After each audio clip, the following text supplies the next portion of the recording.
सातपूर परिसरातील स्वारबाबानगर या रहिवासी परिसरात एका भंगार गोदामाला 16 एप्रिल रोजी दुपारी 2:30 वाजेच्या सुमारास भीषण आग लागल्याची घटना घडली।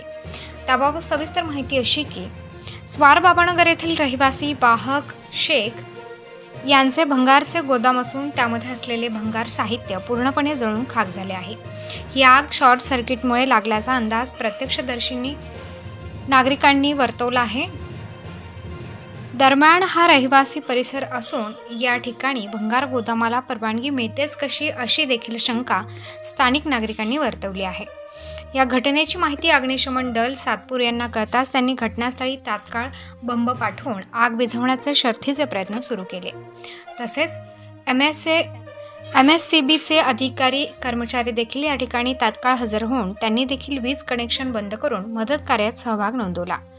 तसेच दानशूर नानाजी लोंढे यांच्यासह परिसरातील स्थानिक नागरिकांनी आग विझवण्यासाठी शर्थीचे प्रयत्न केले।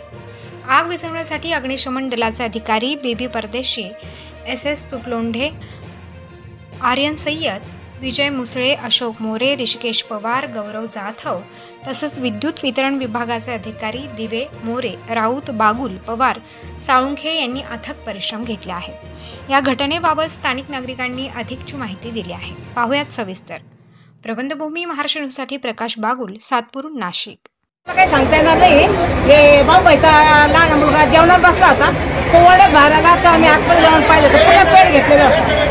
मग हे फायर ब्रिगेडवाल्याला फोन लावला, तोपर्यंत आम्ही टपर बाटल्या भरून साहेबांच्या बोरींचा पाईप घेऊन पाणी मारण्याची आम्ही तयारी केली, कारण इथे सहकार्य पुष्कळ झालेले आणि हे थोडक्यात आटोक्यात आलं नाही तर आज ही पूर्ण लाईन पेटत गेली असती।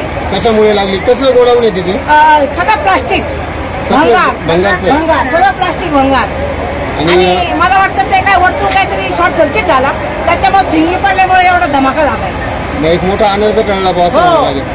धोका म्हणजे ते जाऊ द्या, ते मला तर नुकसान झालं त्याला, पण त्यांच्या दुकानातल्या मुलाला बाबाला काहीच झालेलं नाही।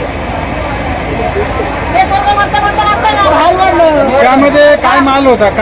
सगळं भंगार हो, लोखंड, प्लास्टिक, काही ते खोके खाके तांब हे सगळं राहतं त्यांच्याकडे। तांबे पण होते का? हा, वापर। आणि हा रहिवासी एरिया आहे का मावशी? पण हा रहिवासी एरिया आहे ना? रहिवासी एरिया आहे।